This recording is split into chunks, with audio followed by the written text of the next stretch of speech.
Because she only scored 98 on a test, Takane, the school beauty, shockingly took off her panties in front of the whole class. However, a second later, everyone forgot about it. Only Kushi, due to a glitch, vividly remembered the scene. Even before this, he had accidentally seen Takane changing clothes. Takane is the student council president of the school and excels in academics, athletics, and arts, unlike Kushi, who barely manages passing grades. Their only commonality is that they have attended the same school since elementary. Kushi never expected that hiding in the gym storage room to eat would lead him to inadvertently witness Takane changing. She walked in, took off her coat, and surprisingly, was not wearing anything underneath.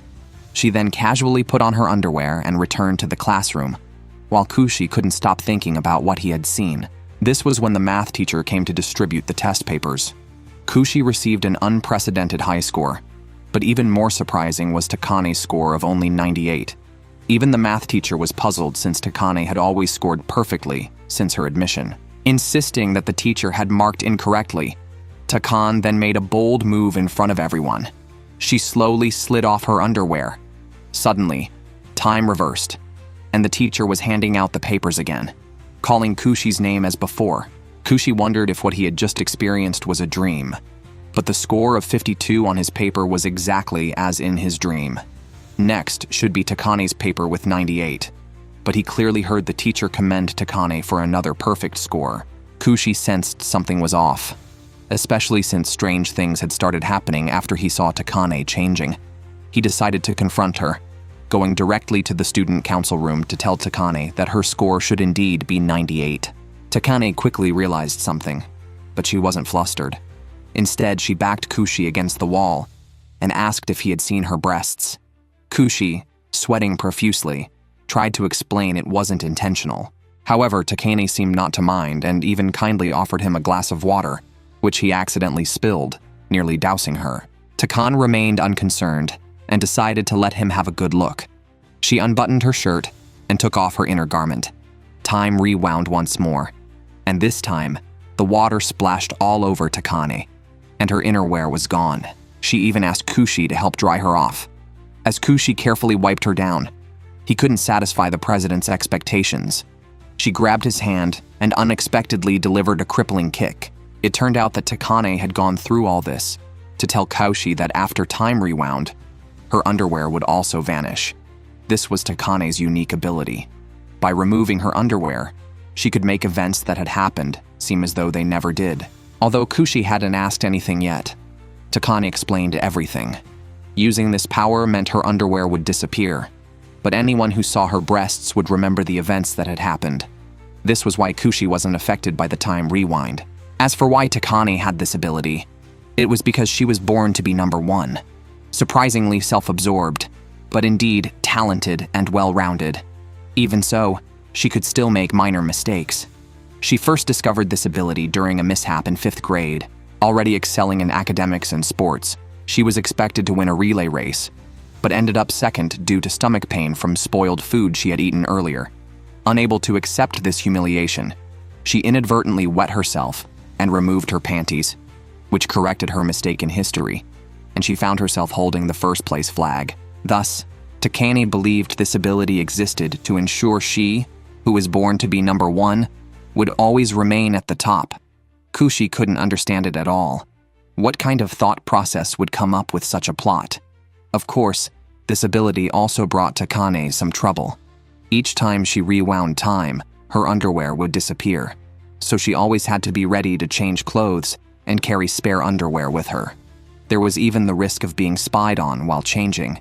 Now that Kushi knew her secret, she might as well make him her personal wardrobe. He could carry her underwear and be with her all the time to cover for her while she changed. The upside was that he would become Takane's unique wardrobe. However, Kushi had no desire to be a slave. After refusing, he turned to leave, but was personally stopped by Takane. They accidentally fell to the ground together. Was it on purpose or an accident? Noticing Kushi's interest in her body, Takane decided to sacrifice a bit of herself to convince him to willingly become her wardrobe. Before Kushi could react, he heard the president scream. Then, all the classmates came in. His innocence was at stake, The president even falsely accused him of pushing her down. Someone even called the police. At that moment, Kushi only wished that none of this had happened. To make Takane use her ability, Kushi had no choice but to agree to her unreasonable demands. Consequently, Takane did as he wanted, and he became completely her plaything. His first task was to help Takane put on her panties. Kushi had to take them out of his bag and put them on her himself, though he did it with his eyes closed. Takane also noticed that ever since entering the student council room, Kushi had been deliberately avoiding looking at her body. She smiled and said he was still as gentlemanly as ever. Then, she took off her shirt and had Kushi help her put on her bra. Poor Kushi was thus played by his master. What's it like to be the school beauty's wardrobe? Kushi's experience is painful, yet pleasurable. He became Takane's wardrobe under threat after discovering her secret. Every time Takane used her powers, her underwear would disappear, and he had to help her put it back on. Kushi even dreamed about helping Takane put on her underwear, only for her to start seducing him after. Fortunately, it was just a dream. But the next second, Kushi received a selfie from Takane, reminding him not to be late today. Kushi dreaded what he might be forced to do today, while Takane remained a goddess attracting attention on the street, unrecognizable from her seductive self the day before.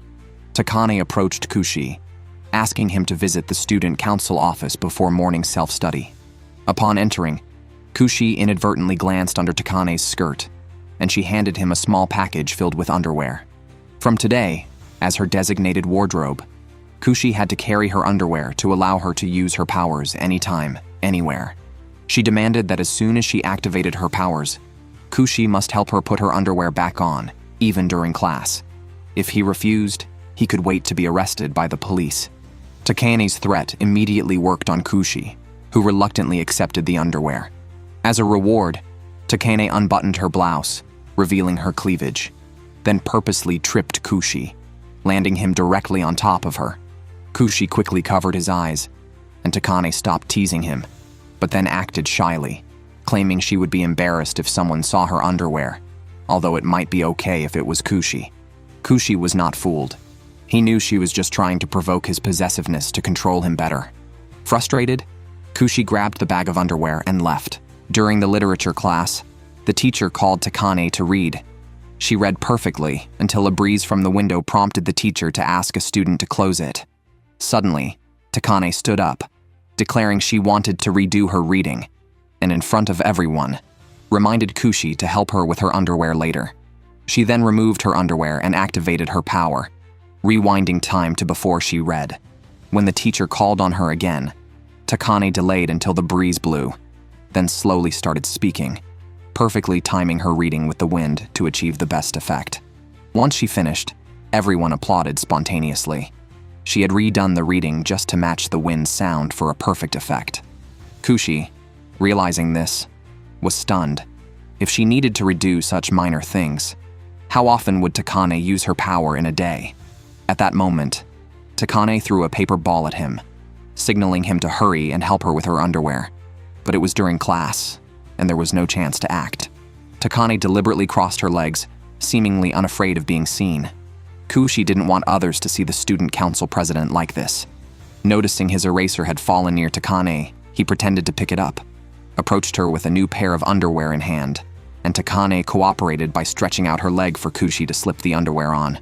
Kushi's heart nearly leaped out of his chest, but he managed to complete the task discreetly and returned to his seat as if nothing had happened. So, Kushi finally made it to the end of the class. The teacher began calling names to distribute homework. However, Kushi noticed in his panic earlier, he hadn't properly pulled up Takane's underwear. It was stuck around her thighs. Takane seemed to be signaling him to come help adjust it again. Kushi was incredibly anxious. What if the teacher called Takane's name? Would she have to walk up like that? Knowing Takane's personality, she might even blame Kushi. To be safe, he thought it best to fix the situation. Kushi then realized he had already followed her instructions to put on the underwear. She could clearly pull them up herself. But then he remembered how Takane had mentioned feeling embarrassed if someone saw her underwear, and he admitted he was somewhat tempted by her. So, when the teacher called Takane's name, Kushi quickly stood up, claiming he was distracted. Since he was already up, He offered to bring back Takane's homework for her. Takane thanked him with a smile and deliberately trapped his leg with hers, reminding him to make sure her underwear was properly adjusted. None of the classmates noticed what was happening. Kushi slowly used his leg to push up the underwear, closely contacting Takane's thighs. The soft touch was hard to resist. Just as he was about to finish, the teacher suddenly called out Kushi's name, startling him into bumping sharply against her. Takane's face turned red, but this time she said nothing. After school, Kushi was called to the student council office. Takane reassured him that this was just a test of his capability.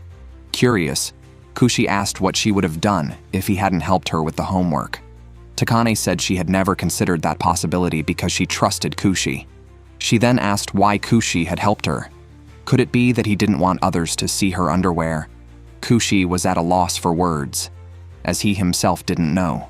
Takane flirtatiously expressed her pleasure that Kushi might think that way.